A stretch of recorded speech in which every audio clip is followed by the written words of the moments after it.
Joyeux Noël. Music by Daft. Watsika malagas, watsika malagas, malagas. Tombova malagasy atomboiny fetiny mpianakavy rehefa krismasy tefa samy mandray zay tandrify azy fa fetiny androny milokony arabe krismasy te bonane arahana fandy dekale Tombova malagasy atomboiny fetiny mpianakavy rehefa krismasy tefa samy mandray zay tandrify azy fa fetiny androny milokony arabe krismasy te bonane arahana fandy dekale Semence mandire fa fete Faza mi oczy ni fefe Faza mi oczy ni fefe Faza mi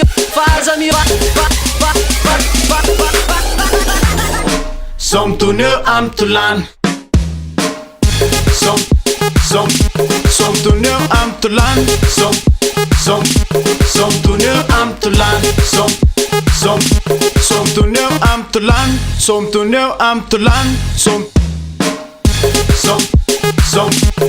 toneel am tulan Som toneel am tulan Som toneel am tulan Som toneel am tulan Som nakeliwa na lebe mtsinjaka dawale raha misy ny mampome aza atao mahagaga ty fiainane fa fetiny androne miloko ny arabe krismasy de bonane arahina fandy dekale nakeliwa na lebe mtsinjaka dawale raha misy ny mampome aza atao mahagaga ty fiainane fa fetiny androne miloko ny arabe krismasy de bonane arahina fandy Semence mandire fa fete Faza mi oczy ni fefe Faza mi oczy ni fefe Faza mi Som toneel am tulan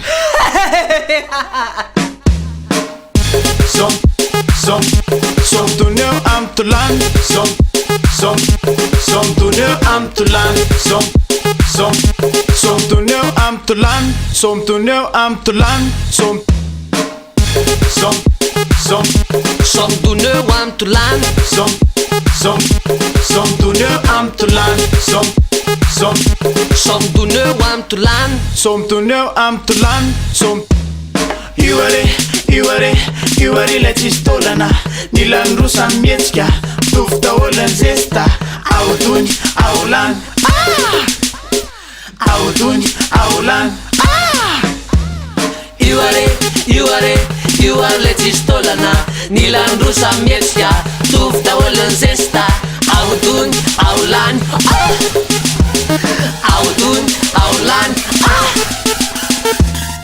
Som toneel am tulan